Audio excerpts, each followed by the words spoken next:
welcome back to Rolling Solo. My name is Adam Smith, and this is HEXplore It, the Valley of the Dead King, the rules overview video. We're going to go over the rules at a high level to give you an idea of how this game is played.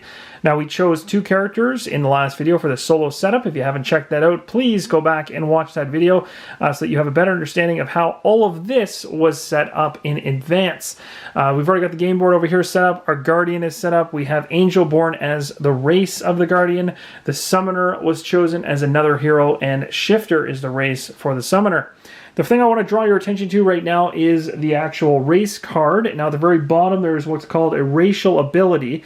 This one says, Angelborn are blessed and pious. Once per game turn for 3 energy, they may save themselves or an ally who has just died, healing their health equal to the Angelborn's defend rank. So that's extremely useful, and we'll be using that during the gameplay. Coming over here to the Summoner, we're going to also want to take a look at the Shifter race ability or racial ability. And it says Shifters are mysterious, otherworldly creatures who are able to alter their form once per game. Per game turn. They may choose an ally's racial ability and use it as if they had it. That's pretty cool. So that's going to be something we're also going to want to take advantage of between the two characters, but I wanted to cover those just before we dive into the rules. Just before we move on, one other important thing to note is the food rating. So each of these race cards came with a food rating, and that food rating is very important to note because basically you'll be consuming this much food after each game turn. So you're going to be recording that food rating as we did over here. We'll be tracking our food, and this is how much it's going to be consumed by the Guardian as we go along is 1, and the Summoner is going to be consuming 2. So we don't have really heavy characters that are consuming a ton of food. That could be in our favor. We'll see how that pans out as we go through the adventure. All right, let's talk about the rule mat a little bit more because I want to define a little bit of what's going on here. We're not going to talk about everything just yet. We'll leave a little bit till later, but I want to go over it at a high level so you guys understand what you're seeing. So as we talked about in the solo setup, we have an attack value here for Cleave. For instance, on the Guardian, Defend is orange, Cleave was red. Shield Ally is purple, and Reflected Assault is blue. That's a first mastery, second mastery. Now you'll notice here in this top area here, these are the mastery descriptions, and you'll notice that the titles line up with those particular spots as well. So this is connected here, and this is connected here. You'll also notice there's hexes, small ones, with a number inside of it, and these masteries are always going to cost at least 1 energy for either the first or secondary mastery, but sometimes can cost more, like this Reflected Assault. Now, the description is going to help you understand when these can actually be used, and most of the time, or some of the time I should say, they'll be used in combat. But there are certain masteries that can be used outside of combat, so it's good to become familiar with both of these, which we will do at the beginning of the solo playthrough. But I want to just help you understand that the energy values are right there and need to be accounted for when using these masteries. And that energy, as you can see here, there is a fist or a balled up fist beside the hex there, and that's going to correlate to what might be hard to see right now with the 8 on top of it, but the energy here where you would deplete your energy for using that specific mastery. So up in the top, you have the attack. This is your basic attack. It's going to cost no energy and damages an enemy's health equal to its rank. That's right here, which is the red one. So in this case, Cleave. The yellow one here is orange, and this is your basic defense. It costs no energy at all, which is why it has absolutely no energy cost beside it whatsoever. And it's going to basically reduce each incoming attack equal to the rank. You may also use an item when you defend. So there's a whole section on that we'll talk about later on. And then again, as we talked about, we've already covered the masteries piece. Now let's talk a little bit about the skills, which are the ones on the bottom here. So we've got Navigate, Explore, and Survival. What are those all about? Well, Navigate is your hero's skill of finding their way and getting out of a fight or out of tight situations, essentially, trying to get away from situations that they may not want to be involved in. Exploring, which is the middle one here in yellow, is going to be more about your hero's skill at perception and awareness in combat, whereas survival, which is in that light bluish color, is your hero's skill of surviving in the wild and avoiding dangerous situations. So again, you're going to be rolling a die for each of these checks depending on the nature of what it is that you're involved in, of course. Over here on the further top right corner of this role mat is the vitals. Now the vitals are going to be a mix of health as well as energy. So health is going to be how much damage your hero can take. If your hero drops to 0, your hero dies. That's pretty straightforward. Energy-wise, which is the one below it here in gray.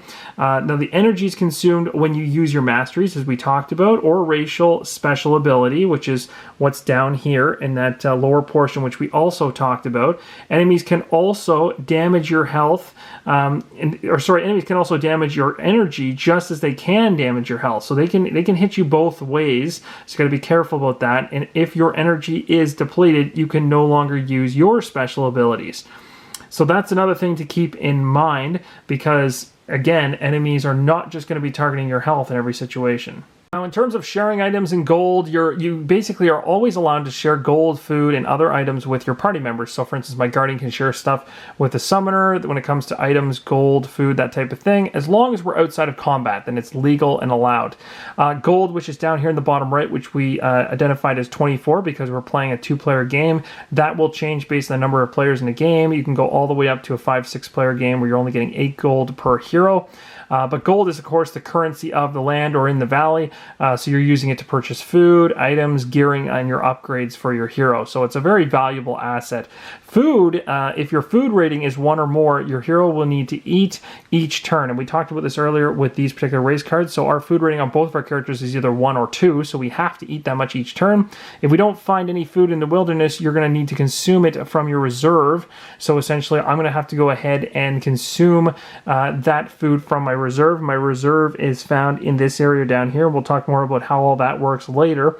So it's very important to stock up, because if you basically fail your survival rolls, things can get real ugly real quick. Now, we talked about this very briefly in the solo setup, but essentially the hex tiles E through N, because this is A through D, so A, B, C, D, basically all of the other hex tiles, which I've put up here, way up here in the corner, there are 10 of them, and they're additional. So when we happen to move to any border to explore, so when you move to a border on the game board, you draw a random hex to then fill that particular spot and place it in any orientation you choose. So that's kind of interesting. You're able to take a look at it, see what works for you, and rotate it as applicable. There are some instances when the group may unlock 2 map tiles at once. For instance, there's a particular situation where you could be literally dead center. I won't show you how that looks, but there is a good example in the rule book. But if you did wanted to see it, essentially just think of it in terms of having you're almost at a fork in a road in terms of how you're connecting to the 2 different pieces. So in other words, maybe you're at a corner piece here, and when you put the tile in place, there's still a blank edge over here somewhere. So then you have to resolve another one. When you're resolving those tiles, when you get to the end, you should be surrounded by land again. There shouldn't be any other open space. Now, there's all kinds of icons on the map itself, and it's a good time right now to kind of cover those so that you guys understand a little bit better what we're looking at. So, of course, we talked about this earlier, but cities they look just like this. If you see this symbol right here, you know that that's a city. So we have them kind of surrounding the whole outside edge. We also are in one, and we just happen to roll, very luckily, into the dead center of the map. I don't know if this is going to be an advantage for us or happen to actually hurt us as we go through this, but there you go. The other thing that you're seeing on the map is boss locations. So bosses are outlined in red, so it's very easy to see those on screen right now. And there are many dangerous bosses to locate on the game board. They are numbered 1 to 9 and ranked in difficulty. We talked about them at the end of the solo setup. 1 is the easiest and 9 is the most difficult. So like the Bandit Prince, for instance, is the easiest one to go after. So as of right now, we have them all here. So 1 is over there. We've got 5 here. We've got 3 here. 6 is here. 2 is here. So they're all labeled out, and as we go ahead and resolve or happen to put in more hexes as we explore to the edge of the world, we're going to reveal tiles that are then basically going to potentially have one of these boss spots on them, and we're going to, if we happen to go to that location, we can have an encounter with that boss and try to defeat it. Another type of symbol that currently isn't on the map anywhere is a shrine. Now, we actually have a really good example of a shrine because we got it in one of our quest cards right here. So you can see this example right here in the hex that's displayed on the quest card, which again is always your handy guide to ensure that you match up not only the quest that you've received in this quest area here or tile, but you actually locate the correct hex out in the land to the correct quest. So this is your handy guide. So basically, specifically on the K tile, when we eventually pull that up, we're going to find there is a shrine there. And shrines are outlined in blue, just like it shows here on the card. Players can come here to heal for free, which is fantastic. And in addition, you'll find a new marketplace and may even gain a blessing here. There are 4 shrines to find, so of course you can go ahead and try to rip through all the tiles to figure out which ones they're on. But I chose to just kind of, well, with my couple playthroughs that I've done, I've just chose to kind of find them as I find them, rather than memorize where they're at. Alright, so when you're starting out the game, of course, you're in a city to start. We already rolled our die in the last video. We landed a hex, and that's how you determined which of the 6 cities that are currently on the board that you will happen to land on when you start. I landed a hex, and that simply put us right dead center in the middle of the land. So that's where our party marker basically rests. Now, when you're in the city, a number of cool things can happen, and things there are available for you to do. So let's go through those one by one, give you an idea of what you can do inside of a city. So the group may turn in completed quests. So if you happen to have any quests along this row here that you've actually completed, this is the time to do it. And it doesn't have to be in the city you started in. If you're in any city whatsoever, you can complete or turn in quests, and you're going to go ahead and gain those rewards, which is fantastic. You can also purchase items, you can grab gear upgrades, and obtain new quests to then fill up your quest bar to go out again and try to solve more quests or resolve more quests to gain more items and more rewards. Also, inside the party, one hero may spend 1 gold while in a city to heal the entire group. So get the entire group healed all the way up. So as long as you got somebody with 1 piece of gold still, so it's always good to have something in your back pocket because, well, if you don't have any, you can't heal that way unless you have some special ability or game mechanic that allows for it. Each city also contains a market, of course, where heroes can purchase items. So you can reference the reference board, which we showed during the solo setup, and I got you guys to actually give me feedback on what types of items we should actually pick up. And of course, you can also upgrade your gear, and there's a whole bit about that. Now, camping gear was highly pointed at, as well as climbing gear. You'll notice here, climbing gear says the group may now travel into mountain hexes. Without it, the group may not move into mountain hexes. So another thing that's really important when you want to think about is if you happen to land a certain city, and once you've placed your quest tokens, which are these guys out on the board, you want to find out where they are, because this one here is totally attainable to get to without any special equipment. But this one over here, way over here in the mountains, is actually on a mountain, and because of that, we're going to need some climbing gear. We cannot get there without it. So if you just jump the gun and leave and realize later that you didn't purchase your climbing gear, you're not going to be able to get up to that quest to complete it. So take a good look at the map that you've created and where the quests have landed. That will really help you in purchasing wisely at the market. So in addition to selling all standard items, each market sells 1 item at a discounted rate. So if you go to the market board that we already took a look at, flip it over, there's a city section on the back, and each one of these cities at the very bottom has some kind of a lavenderish text that'll let us know what's special about that city that's going to benefit us. And we are in Restwind Dale, and it says you may purchase luck stones for 1 gold here. So we'll find out a little bit about what luck stones are and how that impacts the game, but that's something to keep in mind, that could help us and might be something we want to spend our money on. Cities are also targets for the Dead King. So when the Dead King finally makes his appearance on the game board, which he currently is not on the game board, when he does, he's going to be terrorizing the cities in the land, and that's of course going to limit our opportunity to use them to our advantage. We can also spend our gold in the city before you begin the game. So you are allowed right from the get-go, when we have 24 gold, to go ahead and spend gold, of course. I've already asked you guys for all your suggestions. If you have more, leave more in the comments below, and I'll take them all into consideration before we move forward. Alright, while at the market, you also can upgrade your gear. This is also really important and opens up a bunch of different things that you can do in terms of your character. So gear upgrades, how they work basically is the cost to upgrade your particular gear is located along the outer edge of the hex. So as you can see in this example right here, it's showing you these are investments in your hero's gear. Look at the outside of each hex to determine the cost. You always start at the top and then rotate clockwise around. This armor has has been upgraded once at a cost of 4, so it's been scribbled out as soon as it was paid for in gold. The original rank was 2, so you can see the actual rank will go up. So for instance, if I come over here to mine, I currently have a 3 in here. If I wanted this to go to a 4, I would need to spend 4 gold, and I could bump this up to the next level. And of course, every single upgrade going forward from there will obviously increment higher and higher in cost, making it a little bit more painful to spill out all that gold for that particular upgrade. But this is something that's completely possible when you're in the market inside of a city. Your power-up cards are separate awards and don't count against your purchased gear upgrades. So when you do eventually get a power-up card and you are awarded one and you have it, this particular upgrade does say +1 to defend, so you would think that you go ahead and scratch out the next side of a hex, but you do not. They're considered completely separate and don't count against that gear upgrade whatsoever. Now, it is possible to obtain gear upgrades through quests. If you gain one, you mark the applicable slot. If your upgrade ring is totally filled, you'll still gain the awarded upgrade rank. So it's not like you're capped or you can't go any further. If your ring is completely full, but a quest grants you another upgrade to your stat, then you go ahead and you will increase whatever stat it's correlating to and continue on.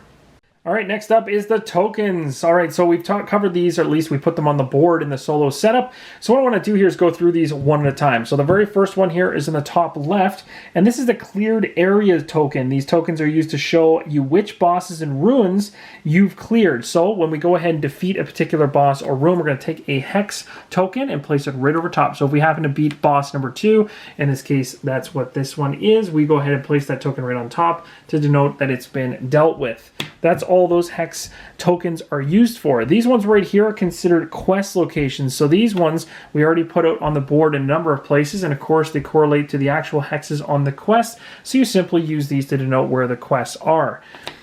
The other one here is the Fallen City and Shrine token. These tokens are placed on cities or shrines that the Dead King has visited, which have now fallen to his power. So essentially, when you happen to run into these, this means the Dead King has already visited this location and taken it over, essentially. So if it's on a shrine, which looks like something like that symbol right there, or it could be potentially on a city, which is also nasty because it limits the amount of cities that are in the game that haven't been consumed by the Dead King. The other one here, which I actually misspoke during the solo setup and told you guys that this was actually an alternative to the miniature.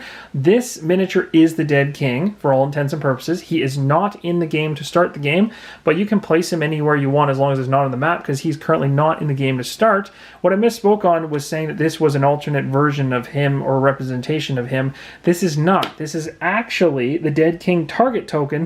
And this token is going to be used to show which city the Dead King is targeting next. So if he happens to be, by the game rules, targeting a particular city, then this is going to be laying on top of that city as to where he's headed next. And that way you have a heads up as to where he's going. This one right here is the Black Market token. This token is the 7th city, the Black Market. And this is going to move around the game board. So basically this is like a black market that you can potentially interact with in order to get different things. There is a reference board for this, so make sure that you have that handy as well. This one I may have missed during the solo setup. So this is what the black market looks like, and it has a bunch of nice items on it. Of course, it's going to be a little tougher to get to this particular one as it's moving around the game board during gameplay, but that's what that token is for. A majority of these tokens rest way up here in the circumstance section of the board, but some of them also rest here in the quest area of the board as well.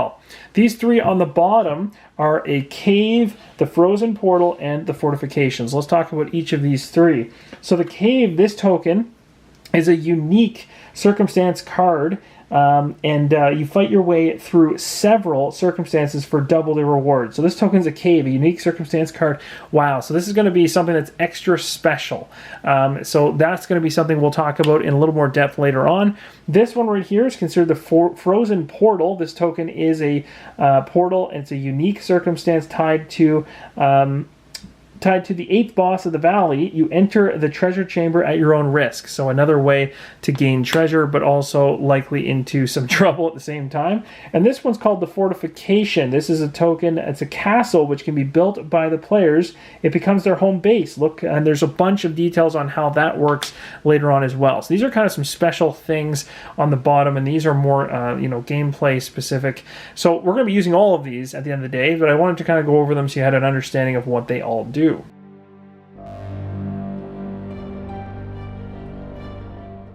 To move into the game turn sequence. It makes a lot of sense just to show you guys the high level overview of the whole thing.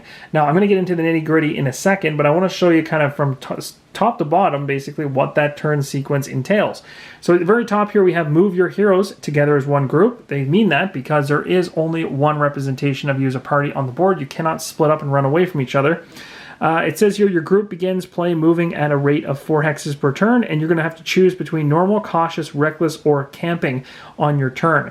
We'll talk about what that means and what are the benefits, what are the pros and cons of each of those choices.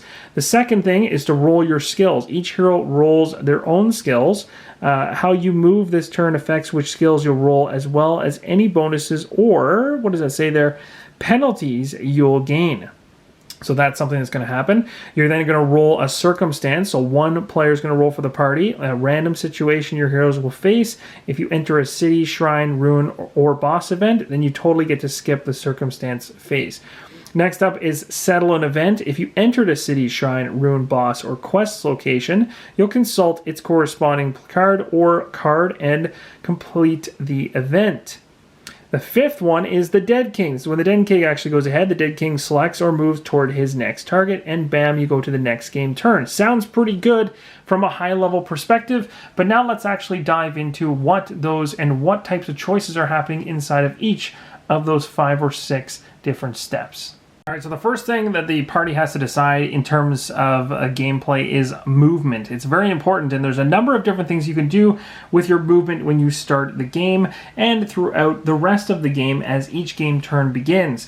There is a number of different movement things that you can do, and you can find this on the game turns reference sheet right here. You can camp, you can move cautiously, move normally, or move recklessly.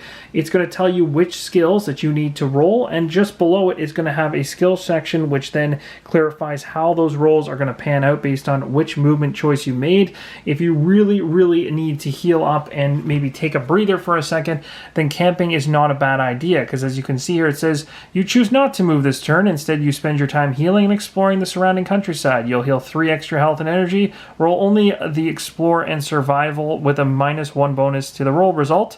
This is cumulative, and if you camp for more than 1 round, in addition, you may discard the circumstance you roll this turn. So when the circumstance section of the game turn comes around, which is basically resolving a roll up on the circumstance cards up here, you can potentially, because you're camping, disregard it or get rid of it. Or discard that particular one.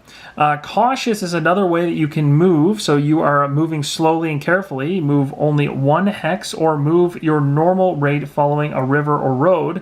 Roll only explore and survival. In addition, you may discard the circumstance you roll as turn. So again, this is the second time where you are able to, if you choose to move this way, you potentially discard the circumstance that you roll on that turn. And you're only rolling your blue and yellow, which is your explore and survival. The other way to move is normally. You can move normally, and you get 4 movement or ability to move 4 hexes per game turn. You have to roll all 3 skills this turn, though, and half the group must succeed on their navigate check in order to avoid wandering. Wandering is a whole other ball of wax in this game, and really comes down to this die right here and rolling it and determining where you wander off to. So it's kind of pull you off track a little bit. Reckless, the group moves 2 hexes further than normal, so in this case you can move up to 6, but doing so is taxing. The force march is a long and tiring day, and each hero loses 2 energy. Roll navigate and choose to roll either survival or explore, and half the group must succeed on their navigate check in order to avoid wandering. So it makes it a little bit tougher and a much higher chance, or a little bit higher of a chance of it if you end up wandering in this particular case. So let's say hypothetically, and I'm not going to be moving towards anything purposeful, I'm just going to show this for example purposes, but let's say as a party we decide to move along the road here. Now if we wanted to move cautiously, which we can do, it says here in the cautious movement that you are moving slowly and carefully, move only 1 hex or move your normal rate following a river or road. And that's kind of what I'm doing here. If I go ahead and I follow this road, getting closer to the quest, I can move cautiously, maybe up to 2 or 3, and I can maybe stop right here. So I could say I move 2, and that would be my turn and I'm done. Now this skill chart here says that I'm going to be rolling skills blue and yellow. So for each hero, I have to go to their skills for yellow explore, blue survival, and roll them. So I take both these dice and I'd roll them up. I could put them right by their checks, and you can see right now that things are not looking good as I failed both of those checks. Come over here to the summoner and do the exact same thing. I got an 8 and a 4, which is terrible. So that's 2 more fails. So basically, in this particular case, we'd have to go to this skill area to determine how this really pans out. Now, as you can see, if we happen to pick a movement that involved the navigate, which the only ones that involve navigate are normal and reckless, then in that particular case, we have a chance to wander. But we're moving cautiously, so we have no roll of that navigate die. So we're just going to be dealing with explore and survival rolls. So as you can see here in this skill section of this particular reference sheet, it says explore, roll explore to look for treasure. If your roll is successful, you find treasure worth 2 gold. So that obviously didn't work out for either of our characters. If your roll fails or you don't roll, you find nothing but dirt. Now, just so you guys are totally clear here, rolling above the stat is not a good thing. Normally that would be in most games. You're trying to roll at the same level or under. You can see why that gets tougher. So, of course, with both of these, I rolled way higher than I should have. And so no treasure for me on the Explorer of this particular movement. Now, in terms of survival, it says roll your survival to search for food. If your roll is successful, you do not have to consume food from your pack. If your roll fails, or if you can't roll, you must consume food equal to your food rating. And so at this particular point, this is where you go here, and your food rating here, of course, you can see right here, this food rating would actually have to be applied. Now, as of right now, I haven't actually applied the full food rating because your food rating is typically whatever you have times a certain number, which I'm going to be talking about a little bit later on in this rules overview here. But basically, you would then consume some food equal to your level. In my case, it'd be a 1. It says down here, if you roll a hex on your survival skill check during the skill phase, each hero regains 1 lost energy, or you end any ongoing affliction that affects the group. So you can see here these shaded kind of lavenderish font text here under each of these checks, and they all kind of do a good thing if you land a hex. Pretty cool. You'll also notice here at the bottom it says if a hero rolls all hexes during the skill phase, draw a power-up card and each hero gains the bonus. That's really cool because normally a power card that's given doesn't affect everybody, although some game mechanics or situations may actually apply that. But in this particular case with the skills, it's really cool that if you happen to land all hexes, you are basically giving your entire party a massive boost. From here, that essentially wraps up the movement and skill game turn sections. Now remember, I moved cautiously, but in some cases, someone might have chosen to move normally where they'd have to roll their navigate die.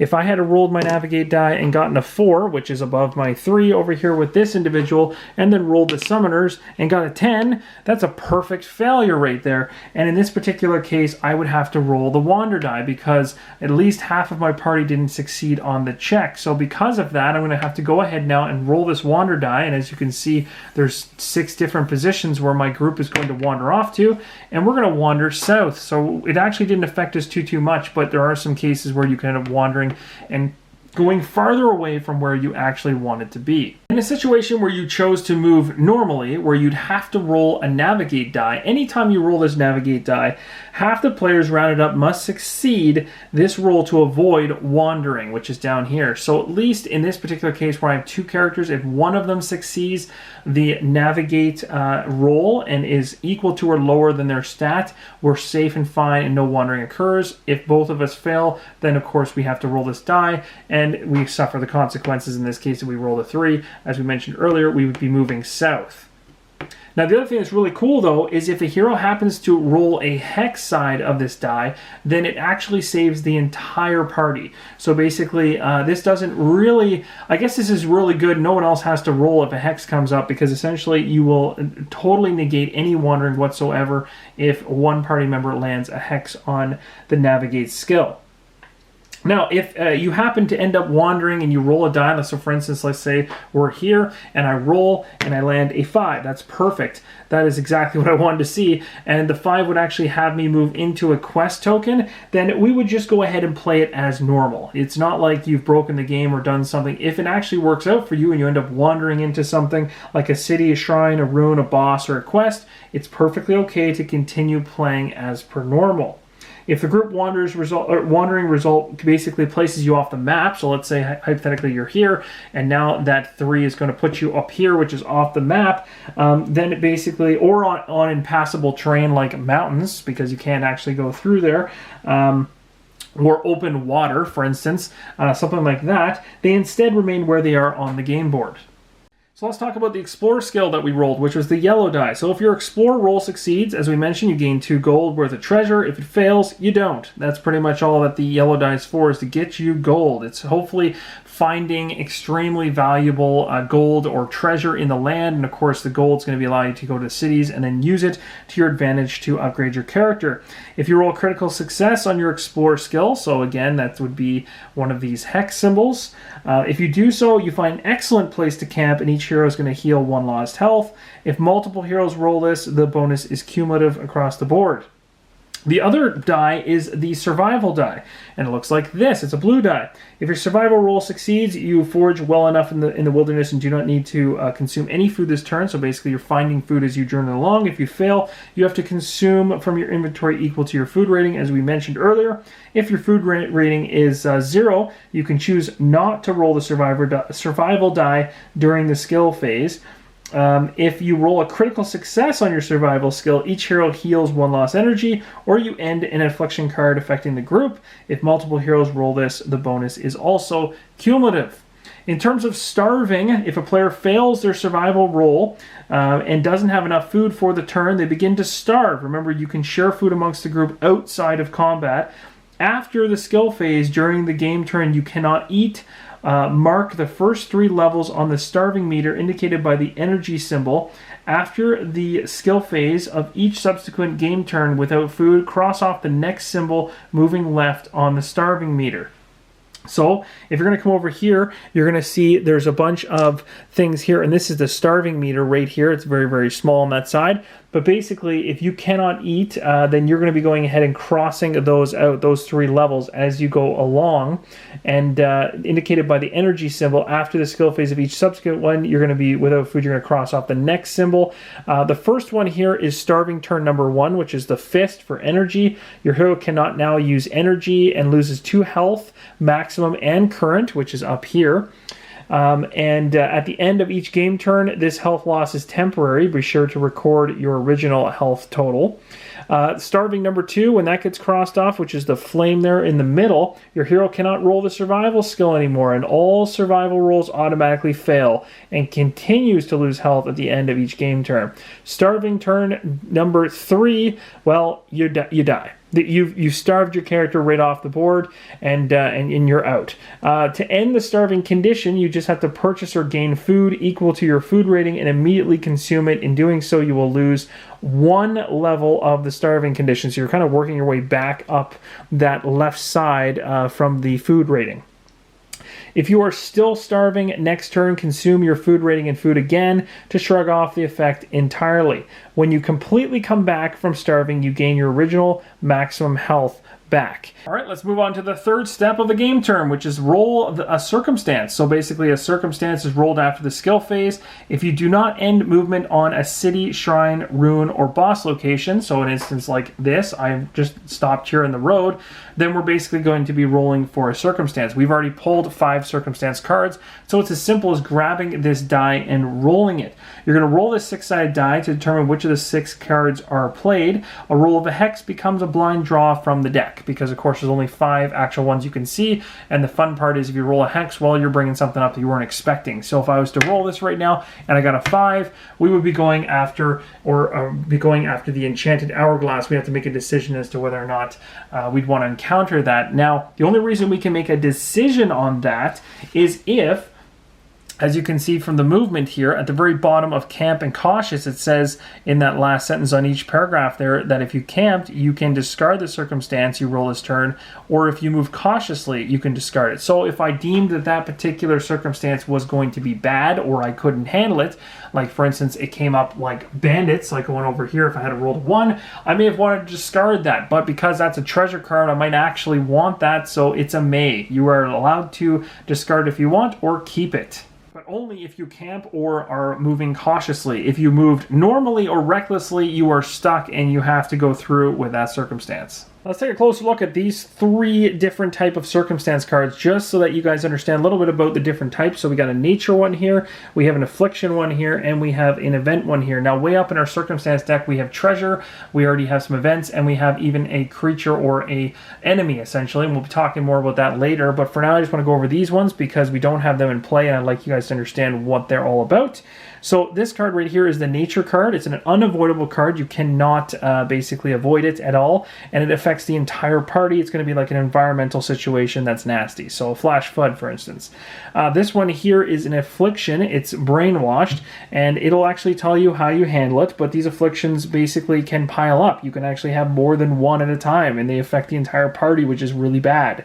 They're going to basically potentially sit around for 4 game turns, and they can be lifted in one of a few different ways. If a hero rolls a critical success on their survival skill during the skill phase, or if the group visits a shrine, then we can deal with that particular affliction. Otherwise, it does not go away, and it definitely doesn't go away if you move into a city. So don't think you can move into a city and it will just vanish. It still sticks with you until you resolve it in one of the 2 prior ways I just mentioned. You're going to draw and play another circumstance after you resolve an affliction card. That's another thing to note. Events and other cards. So that's this one right here. So bandits is considered an event card, and these are going to come up quite commonly. There are several events in the circumstance deck. These are various scenarios that will affect the group. Additionally, there are discoveries and treasure cards to find in the circumstance deck as well, and we've got a few of them up in that top section that we've already drawn earlier in the solo setup.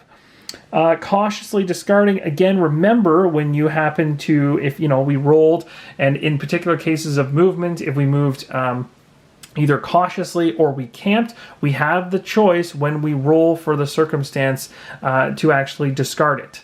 And that's something that could be very useful depending on how nasty that section gets going forward. Moving on to the 4th step of the game term, which is settle an event. Now, this settle an event phase only works if you happen to end your movement on the city, any city, a shrine, a ruin, a boss, or a quest.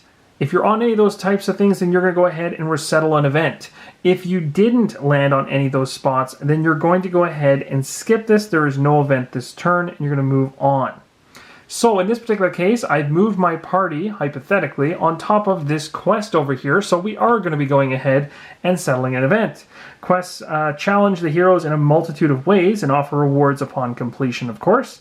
Completing quests is another way to power up your heroes. So in this particular case, we would just go ahead and match up that quest token, which in this case here is going to match up with this survival quest. And we're going to read it, and we're going to basically try to figure out how we're going to survive this. You can see it even pinpoints exactly how this is going to work. It gives you the challenge itself. It gives you a little bit of a story background. It says here, if you camp here next turn, you have found the megapede's larvae. Face the megapede here. If you succeed in defeating it, each hero gains +2 health and +2 energy, maximum current. Looks like there's a power card involved as well. So that's really cool. So you're going to go ahead and resolve that quest, and of course you would gain the benefits during this settle an event step. Now, if you happen to be on a spot where there's a boss, there are 9 boss locations on the map outlined in red. Right now we haven't found them all. There's only 5 right now. A boss event occurs when the group moves onto a boss location. So if I happen to be on something like this, then we'd be going ahead and we'd be triggering combat, which we're going to talk about very, very soon. Cities, of course, if we land ourselves in a city, we've already talked about the different things you can do in a city, so I don't need to go through that again.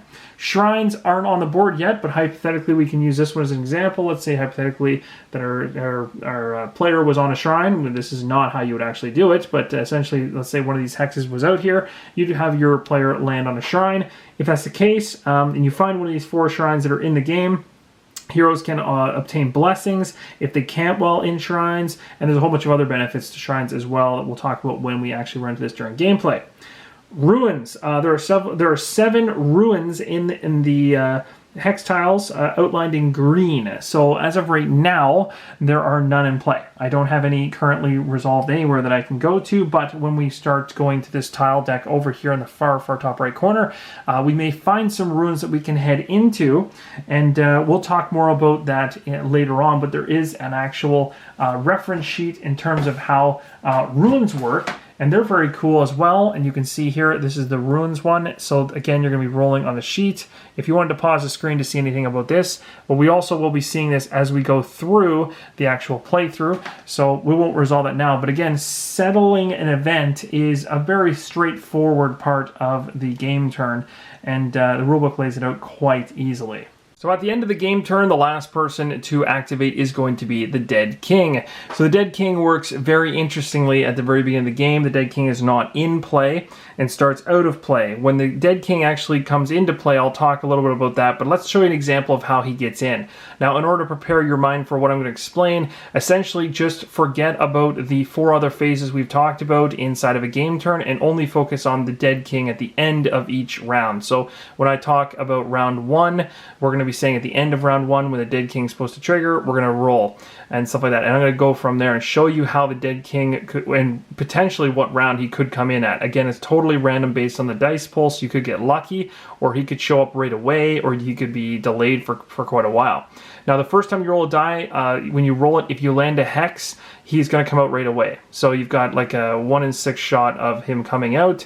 Otherwise, you're going to have some extra time. So in the first game turn, of course, you'll be starting on a city, so I wouldn't be at a quest yet. You go through your player turn. Maybe I do move here. From this point on, I'm not going to care about talking about the player turns, but at the end of a round, we would roll to determine whether the Dead King reveals himself in the land. In this case, I rolled a 2.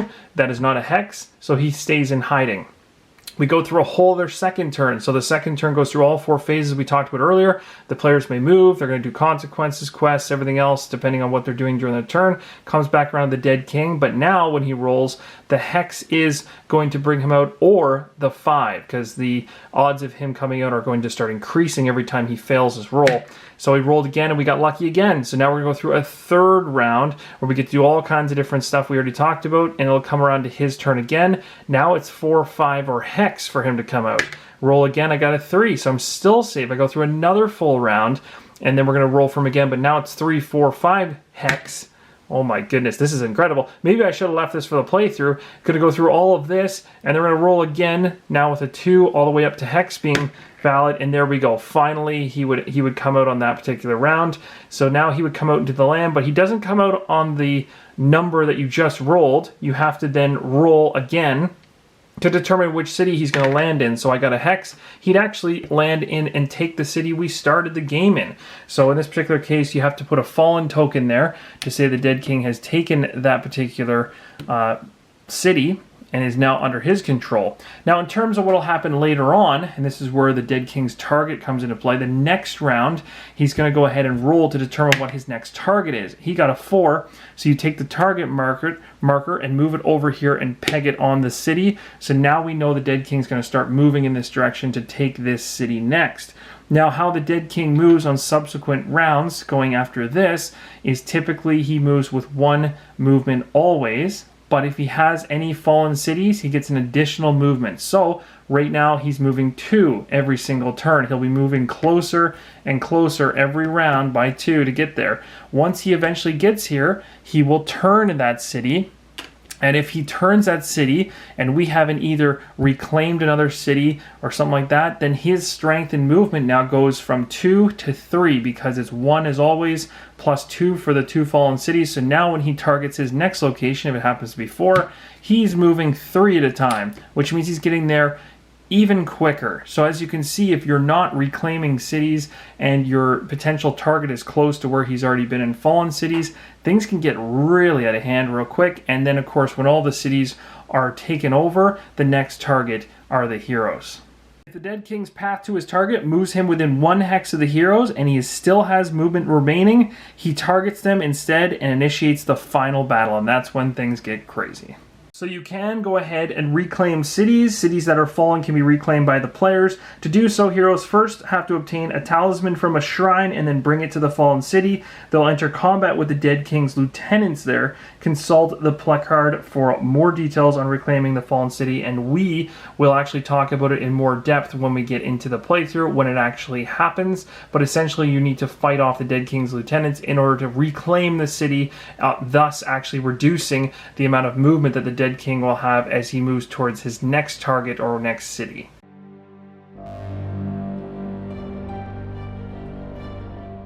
Take a close look at the battle mat. So the battle mat for HEXplore It has a couple miscellaneous trackers in along the edge or perimeter of the battle mat, so 0 down to 10. This is on both sides. You can use it for absolutely anything during combat. If you want to use it for damage even, you can do it. But there is an area here for energy damage to track and health to track, so you can do math when you're doing your attacks.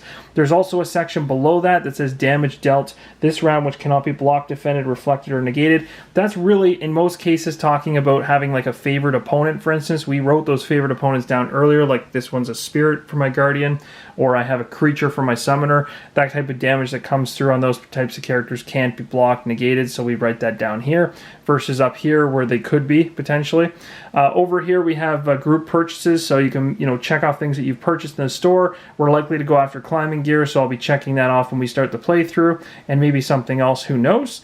Over here there's blessings, so these are things you can get at shrines, if I'm not mistaken, in order to again, enhance yourself. You want to track them, you can do it here. Escorting, if you happen to get a quest that has you doing an escort, which would be like this one here, the aid quest with an escort at the bottom, you can actually track what's going on with the health or anything else down in that corner.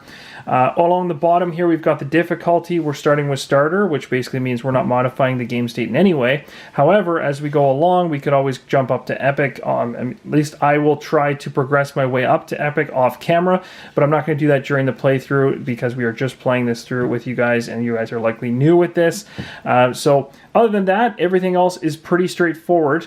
There's also some talisman acquired, so 1 available at each shrine, so there's 4 here, and every single time you gain 1, you can mark it here, and remember, they're used to reclaim fallen cities and try to fight back or reclaim a city, which is really important. So a lot of this can be tracked here, but you don't have to.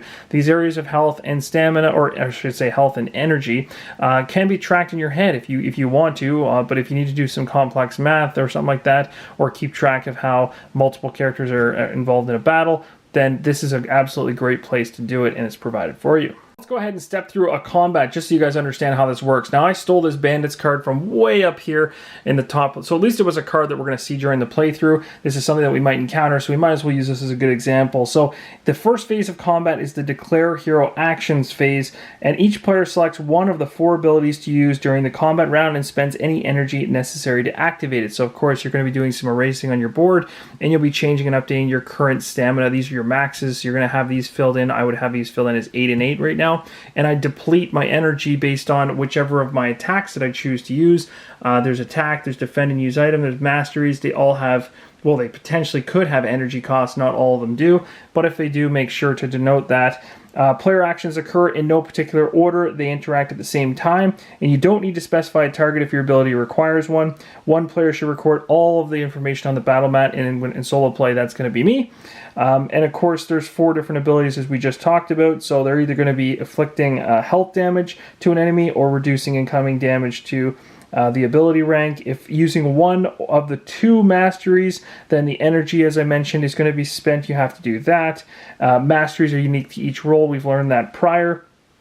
And besides that, most of the tracking will be done here on the battle map. So during combat, if you choose to defend, which is something like this, for instance, it says defend and use items. So if I chose to use the dimensional shield during the declaration, I could potentially use an item. Now, you do not have to declare, and of course, if you're playing solo, you're not declaring it to anybody, but you don't have to actually have to write down and say that you've declared to use an item until you get to the resolution phase of combat. So it's really handy because it allows you to use an item when you're resolving versus when you're declaring, and that's really important, but you can only use an item if you choose to defend. And if you choose to use an item, you are still defending. So it doesn't replace it, you're defending, and you could potentially use an item if you so choose. There's a whole wealth of different keywords in terms of the combat. So healing, raise, regen, defend, block, negate, reflect, piercing, strength boost, and summon.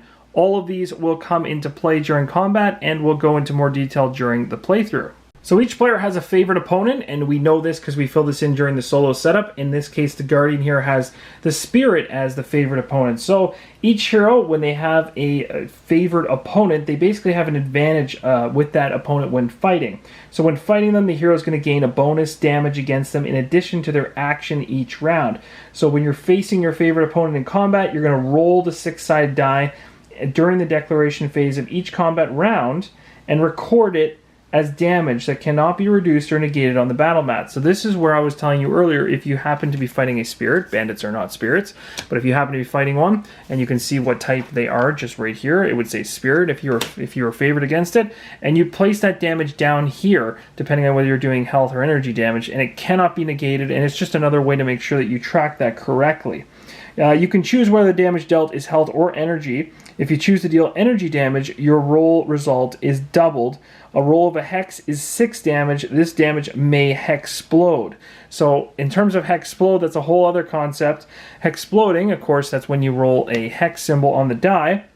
In this particular case, certain dice can hexplode when you roll maximum on the dice. When this happens, you may roll again and add the new result to the total. There is no limit to how many times you may reroll a hexploding die. So that's really exciting. You can really, go crazy if you happen to get a bunch of hexes in a row. You can really start stacking massive amounts of damage if you get lucky. Time to cover the opponent actions phase. This is the second phase of combat, and in this particular phase, opponents are going to differ.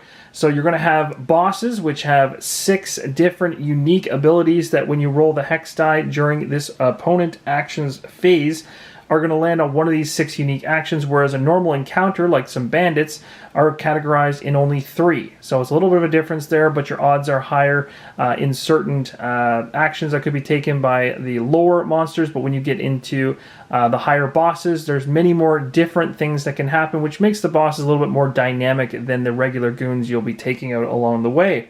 So on a normal opponent actions phase turn, you're going to roll the 6-sided die each round of combat and consult the action key to determine what action your opponent will take.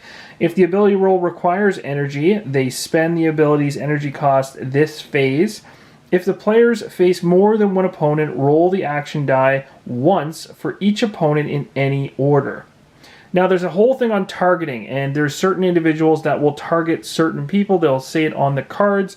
If you have to target or determine a target, every hero in play, so in case my summoner in this case would take a navigate die, and the guardian would take a navigate die, and of course one would roll on one side and one would roll on the other. Whoever has the highest result becomes the target, so in this case the guardian would be the target of the attack, and the actual boss and or encounter will let you know whether targeting is involved. If there ends up being a tie for this particular roll, then you continue rolling until there isn't one. So during that second phase, the opponent actions phase, this is where after you declare what your heroes will do, the monster will then activate or the minion will then activate. In this case, we have some bandits. We're going to have to roll a hex die to determine what they do, and they got a 4. So in this case, they'll be going ahead with a mastery attack, which is a purple one. You'll follow this particular thing through, and in these particular situations, mastery costs 1 or more energy to use, denoted by the gray hexagon. So just like even our abilities, it says this will cost this minion 1 energy. You'll notice that the minion actually has an energy level, and again, you'll go back to your battle mat to do that math to keep track of how much energy is being spent off by the bandits as they attack you back, and you'll resolve this area as well. This down here is considered a special ability, and this is a regular attack. So regular attacks are red, purple are mastery, and the bottom one here is special. Now, special abilities cost no energy to use, and it's generally the strongest attack it can perform, so you don't want that. This top one here is an attack, and it's just a basic attack, and it also costs no energy to use. On an encounter a card, which is this right here, there'll always be a distinguished target, whether it's a group, as you can see right here, or a single target. So that'll always be distinguished, and you'll never be confused as to who's being targeted during an attack. If again it's a single target and that needs to be determined, you will roll your green die for each hero in your party. Highest roll, as I mentioned before, will be the target of the attack. In these particular cases with group, everyone in the group is affected by the particular result. However, this die roll still determines which of these three will be used. Bosses in HEXplore It are nasty, and when they're taken out off the board, in this case this is Bandit Prince number 1, you'll find that correlating spot on the map, and you're going to go ahead and you're going to cover it up and say that it's been resolved. You'll use one of these hex tokens in the top right here, and you'll cover that particular square up saying that you've completed or killed off that particular boss. And after the declaration phase of combat, one player rolls the 6-sided die and consults the action key to determine what action the boss will take if it's still alive. So during that particular phase, it's going to go ahead and determine, just like if you had an encounter, same logic, you roll a die to determine how it's going to attack if it's still alive. And this will continue throughout combat as you go along. As you can see, as I mentioned, most of the attacks are very different. You still have very similar lineup to what you'd have as a hero, some masteries, some attack, a defend, and even a couple extra special boss attacks that are a little more nasty for you to contend with. Again, be sure to note the energy cost beside them, and be sure to mark all of this, including its health as well as energy expense, as you go through combat on the battle mat. The third phase of the combat is the resolution phase, and the heroes in this particular phase and opponent actions are all take place at the same time. During this phase, heroes and opponents select any unresolved targets if they have any for their abilities, and all remaining actions are tallied. When facing multiple opponents, each of their actions will resolve separately in any order. Now, we're going to be doing some resolving of damage inside the resolution phase. So what does that entail?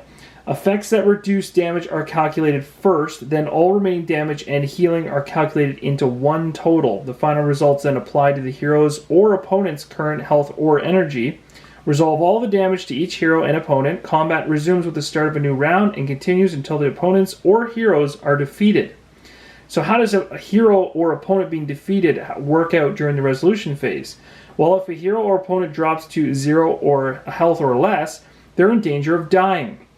If the combat round ends and they remain at 0 health or less, the hero or opponent dies. It is possible to drop below 0 health and in the same combat round be brought above 0. For instance, if a hero is reduced below 0 health and is healed in the same round, the player remains alive. In these cases, the hero or opponent has escaped death for the round. So in this particular case, things like hero abilities from race cards that I currently have. For instance, I have this ability here on the race card that says, Angelborn are blessed and pious. Once per game turn for 3 energy on your turn.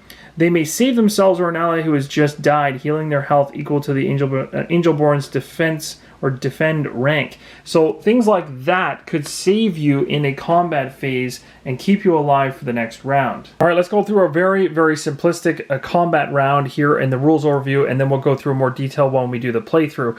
So basically at the very beginning, you're doing your declaration phase. This is when basically all the heroes are going to decide how they're going to go ahead and attack this particular enemy. So this is declaring actions for the heroes. So in this case, the Guardian may say, all right, I'm going to use a cleave. It doesn't require any energy, as energy would be in this hex right here, and attack doesn't have it, so it would be 2. So we know we'd be going after its health for 2. So let's go ahead and put a -2 here, because that's what we're planning on doing. Then we come over here to the summoner and say, what does the summoner want to do? Let's do a phantom strike for -2 as well, so we'd end up hitting it for half its health, basically. Now, neither of our characters are favored. If we were, because this is a favorite opponent for the summoner is a creature, and the favorite opponent for the guardian is a spirit. That doesn't line up with humanoid, which is what the bandits are. If it did, we'd be rolling the 6-sided die to try to see if we could get, well, hopefully a hexplode or additional damage on top of what we're doing from this attack. But we can't, because we're not, and this is not a favored opponent. So at this particular point, we would now roll to find out how the bandits will go ahead and deal with us. So we're going to go ahead and roll a 6-sided die. We get a 1, so that lands on right here. Group health. Any hero who suffers damage may not use energy next round. So basically, we can't use attacks that use energy. So that would actually, in the next round, that would kill off us using anything like Summoning Circle or this one down here, the secondary mastery. On this other over here, Shield Ally and the secondary mastery, both of them would be knocked off. We couldn't use them. Then we go ahead and resolve this. Now, we actually got hit, each of us, for 2 damage, so we'd have to come over to our vitals, which should be filled in at this particular point, and we would have to erase this and drop it down to a 6, which is what would happen because we'd be hit for 2 damage. And we'd both be taking that damage. So over here on the Summoner, 7 would turn into 5 on the Vital side of things underneath the current area. And it shows current right there. Then we can come over here at the same time and we're going to knock off the health of this particular creature down to 4. And as you can see, none of us on either side, when we're going through the resolution phase right now, is in danger of dying. Neither one of us has landed on 0 health, so we need to go through a full other combat round. Now, if a hero's health is ever reduced down to 0, well, that's bad news, and it comes to the end of the round and you're still at 0, that means the hero has died, and they're temporarily out of the game. The other heroes can attempt to revive them through one of many ways to hopefully save them. The Angelborn has a way to basically heal or bring back someone who has just died. As we read earlier in the rules overview here, luckily I have this ability during the playthrough. This is really going to come in handy. I also have the ability with the Shifter to actually use my racial ability with the Shifter. So the Shifter can actually use that revive ability as well. So this is a really good combination, hopefully to help us avoid nasty situations like that. Any gold, food, items a fallen hero would receive as a reward is divided between other heroes. So that would be anything that's down here in this area. And the power-up card rewards are still taken by the deceased hero, but they are kept face down until the hero is revived. In terms of reviving heroes, the game goes over a number of different ways that you can get your players back up and healed. Racial abilities, as I just talked about, which is this one right here, is one of the ways you can actually revive a hero. A role ability, like the Divine One, can resurrect a hero after death. A reincarnation spell, which is purchasable at the shrines, can bring someone back. Revival Ritual, which is purchasable in the black market, can bring someone back to life. And Blessing is used to save a hero from death. It's called the Blessing of Holy Endurance. So there's a number of different ways in the game to kind of stave off death or just keep yourself alive long enough to survive another round. Time to talk about awards, because awards are awesome. If you end up taking out some bandits, for instance, in this case, reducing them down to 0, take a look at the top right-hand corner of an encounter card. You'll find where the rewards are and who's supposed to get them. Group awards are for everyone in the party, so everyone would gain. In this case, the yellow stands for gold and the silver stands for food, so everyone would gain a little bit of food and, well, technically 4 gold and 1 food, which is handy. Now, these ones are easier when they're on the encounter cards, and they're also easy because they specify whether the whole party gets it or a single target. If a single target is identified, then everyone is rolling the target dice that they have or die, and depending on who gets the highest value on that, they will claim those rewards. Now, in some of these cases, these encounters may not have many times where single awards are going to. Most times it seems to be group awards, but where single awards really come into play that I found the most so far was on the bigger, badder bosses. There's a section here that gets quite a bit larger, and as you can see here, we got what's called single awards, group award, and black market. Now you get access to all of this.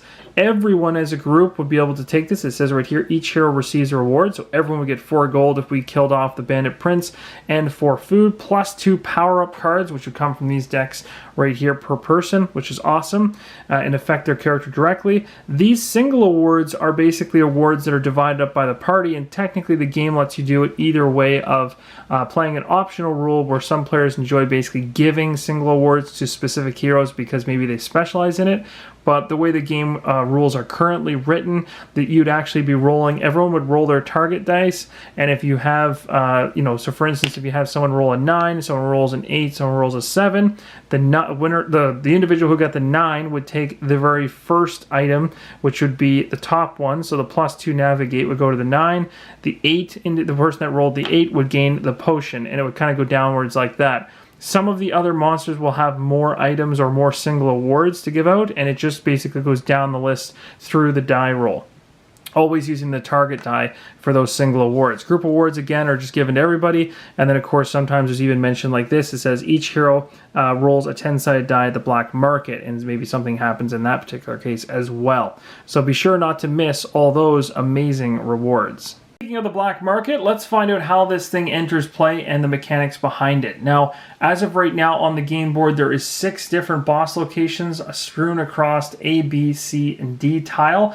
When we defeat our very first boss, so we happen to go to one of these locations and we happen to defeat somebody like the Bandit Prince, We talked about this earlier. The Bandit Prince actually had a section of its board which says the black market. Each hero rolls a 10-sided die. So basically it's activating the black market.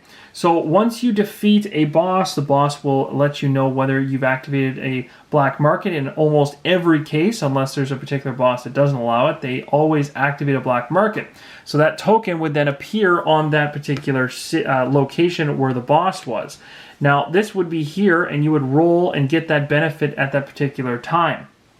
Now the funny thing with these black market sheets is that this particular target or token is constantly roaming. So roaming is an automated movement mechanic in the game where you're going to roll a 6-sided die twice. The first result becomes the direction of movement, which is, you can use this one right here. And then that's just similar to the wandering aspect in the other game. And the second one becomes the number of hexes it moves.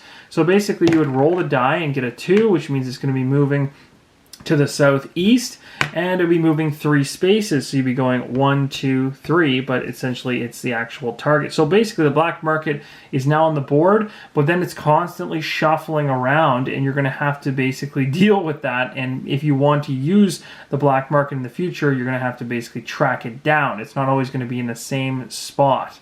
And the black market is considered a city. The Dead King cannot target it whatsoever and take it over.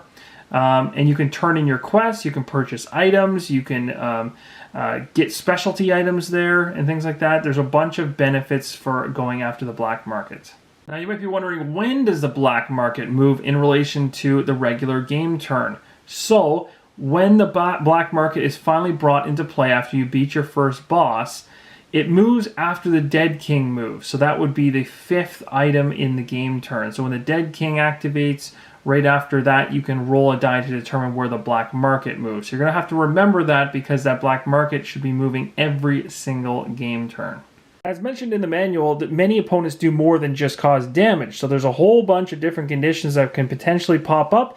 They're not worth going over through this rules overview until we actually run into them during the playthrough. You can pause the screen and reference any of these right now if you want to read them.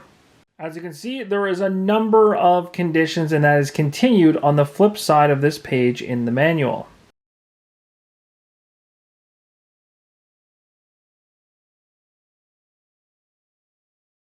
Moving right along to quests. Okay, we talked a little bit about quests earlier on in this video, but I just want to go over a couple things that you may not know.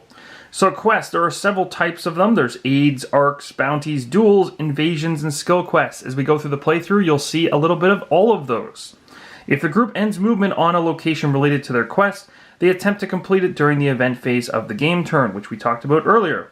Turn quests face down on the quest bar once they're completed, so as soon as you complete a quest, we'll simply turn it over if we've completed that quest, and we're going to wait until we get into a city to then resolve its effects and find out which rewards we'll get. Now, we'll already know what rewards we'll get, but you just turn it over to signify you've completed the quest and you no longer have to pay attention to it, at least until you get into a city. Each time you enter a shrine, you may only turn in 1 completed quest. So remember, you can't go to a shrine with multiple quests completed and flipped and just cash them all in. You can only do that at a city. A shrine only allows for 1. Immediately replace turned in quests with newly drawn ones. So the second that you go ahead and resolve, if you end up in a city, so if I end up having my heroes move to a nearby city, I can go ahead and resolve any face down quests, deal with them, gain the rewards, and then I'd come to the deck here and I'd flip it over and add a new one right into the bar right away. In terms of rewards for quests, as you can see at the bottom of each card, there's a lot of power-ups always available, it seems, on most of these quests. Because when you complete quests, they're turned in at a city or shrine for power-up cards, or a card, depending on how many show on the bottom of the card. So in this particular case, 2 cards per player, 1 per player, 3 per player. And also you could end up getting some gold or even some food at the end of these quests. So, for example, if you are turning in 3 quests, each player receives 3 power-up cards. Players draw their own cards and may not share or trade those particular draws. In addition to the power-up rewards, some quests give other rewards. So skill quests give you an extra bonus if you roll a critical success, as shown on each quest card, and you'll run into those as we see them throughout the playthrough. As mentioned previously, all of the quest cards have a hex on them, which signify exactly the location of where each of these individual quests are located. When they come into play, immediately put the quest token on the particular quadrant or tile that it applies to, and always there will be a letter which specifies where it resolves.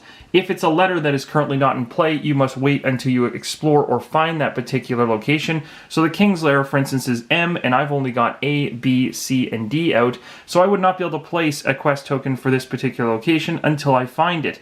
It would come from this deck of over here in the top right-hand corner, and you'd have to be on the edge of the world in order to explore into a new tile, and when you do so, you'd hope to find one of these particular quests in one of those sections, and at that point, you could then put a quest marker down, which looks like this. As you can see, I've already got a couple quest markers out on the land, and this one is sitting in this position right here, which matches up for the survival quest based on this, and it also lets you know which tile it should be on, which is C, and this is correct. There is a C right there, so everything is very straightforward in terms of placing quest markers and the appropriate tile. And that's going to do it. We have now completed the rules overview for HEXplore It, the Valley of the Dead King. I hope this video was helpful to help you understand how the game works at a high level. Of course, seeing this live in action is going to be a lot easier to grasp some of the rules. So don't worry, we're going to be moving into a full playthrough of this particular game where you'll be able to see all these mechanisms working in action in order to get an even better understanding of how the game plays. If you've already played the game before, then this is a refresher, and if I happen to miss anything along the way, please let me know in the comments below, and I will make an edit to the video in the form of a pinned comment in order to correct any mistakes. Thanks so much for your support, and as always, I'll see you guys during the playthrough. Thanks again, and keep on rolling solo.